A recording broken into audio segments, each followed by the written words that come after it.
Definitely seen everywhere, that X-shaped cross. But here's the thing, to really get the symbol, you've got to know the man, St. Andrew. Yeah, this one. You've seen it on flags, right? In paintings, all over the place.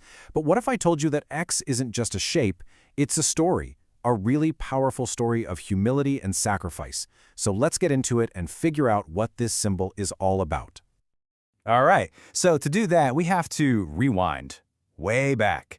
Because before he was St. Andrew, he was just Andrew, a fisherman. And he wasn't just any follower. Nope. He was one of the 12 apostles. We're talking about the original inner circle here. These were the guys closest to Jesus, the ones who were right there from the start, tasked with spreading the message. And you know, his beginnings were pretty humble. He was a fisherman, working day in and day out with his brother, Simon. Now, you probably know Simon by another name, St. Peter. Yeah, that St. Peter, the first pope. Just think about that for a second.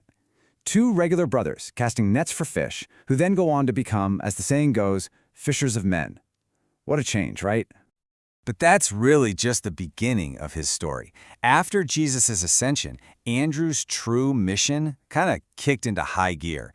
He set off on this absolutely incredible journey of faith. He wasn't going to just stay put. He was going to take this message to the entire known world. I mean, he was completely driven by his beliefs. He made it his life's mission to share the Christian message far, far away from home with people who had literally never heard it.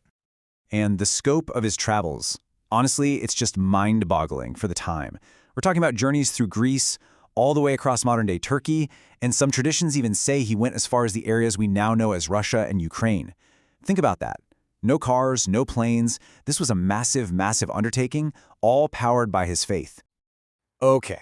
But it's the very end of this long journey that circles us right back to that X-shaped cross we started with, because it was his final act that would truly define him forever. So, after all those years of traveling, his mission eventually brings him to a city in Greece called Patras. And it's here. This is where his story takes that fateful, legendary turn. See, his teachings were becoming really popular, so popular that the local Roman governor got nervous. He had Andrew arrested, and the sentence was death, specifically death by crucifixion, exactly the same way his teacher, Jesus, had died. But this is where the story gets really incredible. Faced with his own execution, Andrew makes this one profound final request. He tells them he feels he isn't worthy to die in the exact same way as Jesus. Can you just imagine that level of humility? In his last moments on earth, his only request is to alter his own execution, all out of respect.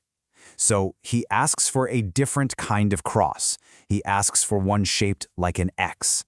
And that is how the symbol was born. It became known as the St. Andrew's Cross, or a saltire, if you want the technical term. So you see, it's not just some random shape.